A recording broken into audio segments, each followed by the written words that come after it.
أعوذ بالله من الشيطان الرجيم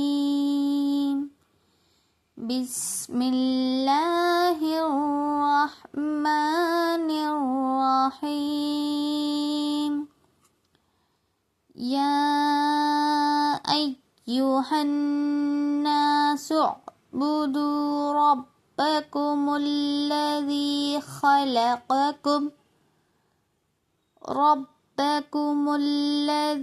خلقكم والذين من قبلكم لعلكم تتقون۔ اس کا ترجمہ ہے، اے لوگوں، اپنے اس رب کی عبادت کرو جس نے تمہیں اور تم سے پہلے کے لوگوں کو پیدا کیا، یہی تمہارا بچاؤ ہے۔ اس کا مطلب یہ ہے کہ اپنے اس رب کی عبادت کرو۔ ہمیں اللہ تعالیٰ کی عبادت کرنی چاہیے جس نے ہمیں پیدا کیا اور ہم سے پہلے بہت سے لوگوں کو پیدا کیا، یہی ہمارے لیے سب سے بہتر ہے۔ ہمیں اللہ تعالیٰ کے علاوہ کسی اور کی عبادت نہیں کرنی چاہیے۔ الذي جعل لكم الأرض فراشا والسماء بناء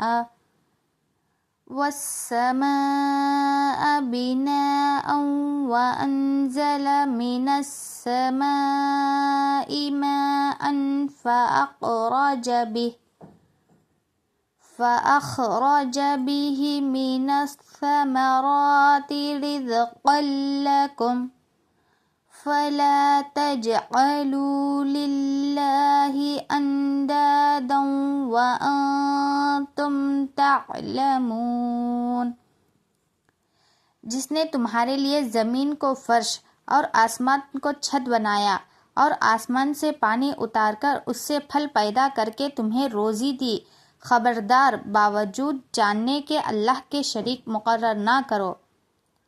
اس کا مطلب یہ ہے کہ اللہ تعالیٰ نے ہمارے لیے زمین کو فرش بنایا، ہمارے لیے چلنے پھرنے کی جگہ بنائی، اور آسمان کو چھت بنایا، اور آسمان کو ہمارے لیے چھت بنایا، اور آسمان سے پانی اتار کر ہمارے لیے روزی کے لیے پھل پیدا کیے۔ خبردار، اس کے باوجود بھی ہم سب جانتے ہوئے بھی اللہ کے شریک مقرر کر رہے ہیں۔ اس کی ایک حدیث ہے کہ حضرت عبداللہ بن مسعود رضی اللہ عنہ کہتے ہیں کہ میں نے نبی اکرم صلی اللہ علیہ وسلم سے پوچھا کہ اللہ کے ہاں کون سا گناہ سب سے بڑا ہے؟ آپ صلی اللہ علیہ وسلم نے فرمایا، یہ کہ تو اللہ کا کوئی شریک ٹھہرائے۔ ایک صحابی نے پوچھا کہ سب سے بڑا گناہ کون سا ہے؟ تو آپ صلی اللہ علیہ وسلم نے فرمایا کہ اللہ تعالیٰ کے ساتھ شریک کرنا کسی اور کو۔ ہمیں اللہ تعالیٰ کی عبادت کرنی چاہیے، نہ کہ کسی اور کی۔ حالانکہ اس وحدہ لا شریک نے تجھے پیدا کیا، ہمیں اللہ تعالیٰ نے پیدا کیا ہے، تو ہمیں اللہ تعالیٰ کی عبادت کرنی چاہیے۔ اس پر میں نے کہا کہ بے شک یہ گناہ عظیم ہے، تو اس پر صحابی نے کہا کہ یہ گناہ تو سب سے بڑا ہے۔ عظیم کا مطلب سب سے بڑا گناہ ہے اللہ تعالیٰ کے ساتھ کسی اور کو شریک کرنا۔ پھر میں نے دریافت کیا کہ اس کے بعد کون سا گناہ بڑا ہے؟ تو پھر اس صحابی نے آپ صلی اللہ علیہ وسلم سے پوچھا کہ اللہ تعالیٰ کے ساتھ شریک کرنے کے علاوہ اور کون سا بڑا گناہ ہے؟ تو آپ صلی اللہ علیہ وسلم نے فرمایا، یہ کہ تو اپنی اولاد کو اس ڈر سے قتل کرے کہ اسے کھلانا پڑے گا۔ دوسرا گناہ یہ ہے کہ ہم اپنی اولاد کو قتل کرے کہ اسے کھلانا پڑے گا، یہ بڑا گناہ ہے۔